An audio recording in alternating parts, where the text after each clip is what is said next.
পৃথিবীতে এমন কোনো মানুষ নেই যে সে হতাশ হয়নি। হতাশা এটা হচ্ছে চিরচেনা একটা মানুষের রোগ।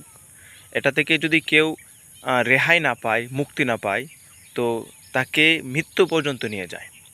হতাশা হচ্ছে এমন একটা চর্মরোগের মতো, যে এটা যেখানেই হতাশার ছোঁয়া লাগে সেখানেই ধ্বংসে পরিণত হয়ে যায়।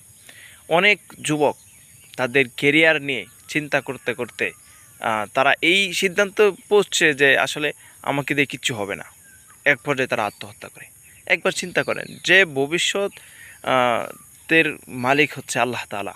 একজন মানুষ ভবিষ্যতে কি করবে না করবে এটা আমরা জানি না, কিন্তু অনর্থক আমরা চিন্তা করি যে আমরা আসলে ভবিষ্যতে কী করব, কীভাবে চলবো, এগুলা চিন্তা করতে করতে আমরা একসময় কী হয়ে যাই, মৃত্যু পর্যন্ত করি।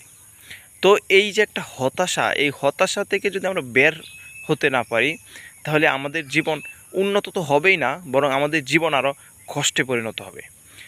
একজন মানুষের যে নিয়মিত হতাশায় ভোগে, তার চেহারা বা তার লাইফস্টাইল, এটা মানে একটা বিচ্ছিরি একটা অবস্থা। আপনি দেখলেই বুঝতে পারবেন যে সে হতাশাগ্রস্ত মানুষ। আরেকজন মানুষ কম খাচ্ছে, কম পরিধান করতেছে, কিন্তু সে হতাশ না, সে জীবন লাইফটাকে সে উপভোগ করতে পারতেছে। এই জন্য আসলে হতাশ হবেন না। হতাশা একটা স্রেফ হচ্ছে শয়তানের পক্ষ থেকে। আল্লাহ তাআলা হতাশাগ্রস্তদেরকে পছন্দ করেন না। আল্লাহ তাআলা বলতেছেন যে লা তাকনা তুমি রহমাতিল্লাহ, যে তোমরা আমার রহমত থেকে নৈরাশ হয় না।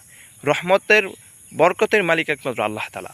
আপনার ভবিষ্যতে কি হবে, আপনি ভবিষ্যতে কি করবেন, এগুলোর সিদ্ধান্ত একমাত্র আল্লাহ তাআলার। আপনি এটার সমাধান খুঁজে বের করতে পারবেন না। এজন্য আসলে হতাশ হবেন না। আল্লাহ তাআলার উপর ছেড়ে দিন, পরিশ্রম করুন।